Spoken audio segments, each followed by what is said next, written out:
నిన్న ముఖ్యమంత్రి గారు ఒక మంచి మీటింగ్ పెట్టుకున్నారు ఆల్ ఆఫీషియల్స్తోని.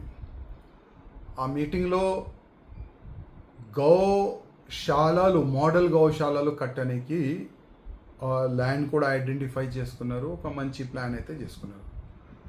నేను మా రేవంత్ రెడ్డి ముఖ్యమంత్రి గారికి ఒక రిక్వెస్ట్ చేయాలనుకుంటున్నా. సిటీలో కూడా ఎక్కడైనా చాలా పెద్ద లైన్ ఉంటే అక్కడ కూడా ఒక పెద్ద మోడల్ గౌశాల కట్టాలని నా ఒక నివేదిక.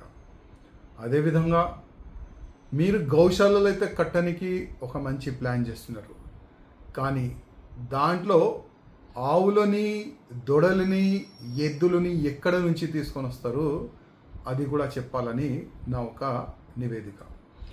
ఎందుకంటే ఇవాళ మన తెలంగాణలో ఆంధ్ర నుంచి కానీ, ఒడిశా నుంచి కానీ, మహారాష్ట్ర నుంచి కానీ, కర్ణాటక నుంచి కానీ, వేరే వేరే రాష్ట్రం నుంచి చాలా పెద్ద ఎత్తున ఆవులు, దొడలు, ఎద్దులు స్లాటర్ హౌస్కి కటింగ్కి వస్తున్నది ఇల్లీగల్గా.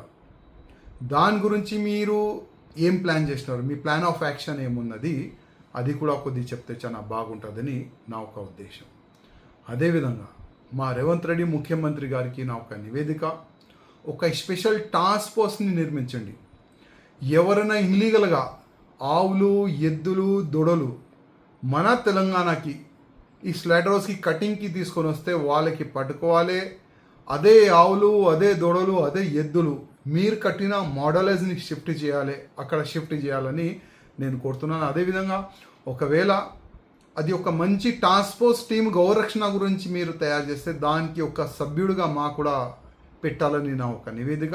పార్టీని పక్క పెట్టండి, ఎందుకంటే ఎన్నో సంవత్సరాల నుంచి గౌరక్షణలో మేము ఆల్రెడీ పనిలో ఉన్నాము. చాలా వరకు గౌరక్షణ గురించి చాలా వరకు కార్యకర్తలు పని కూడా చేస్తున్నారు.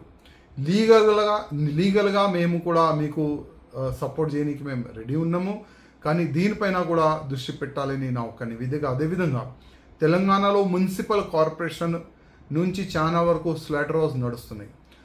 అదే స్లాటర్ హౌస్లో ఇల్లీగల్గా ఎద్దులు, ఆవులు, దొడలు నైట్ పూట కట్ చేసి మన తెలంగాణ నుంచి మాంసాన్ని వేరే వేరే రాష్ట్రాలకి కానీ, వేరే వేరే దేశాలకి కానీ ఎక్స్పోర్ట్ అవుతుంది. దానిపైన కూడా దృష్టి పెట్టాలని రేవంత్ రెడ్డి గారికి నా ఒక నివేదిక.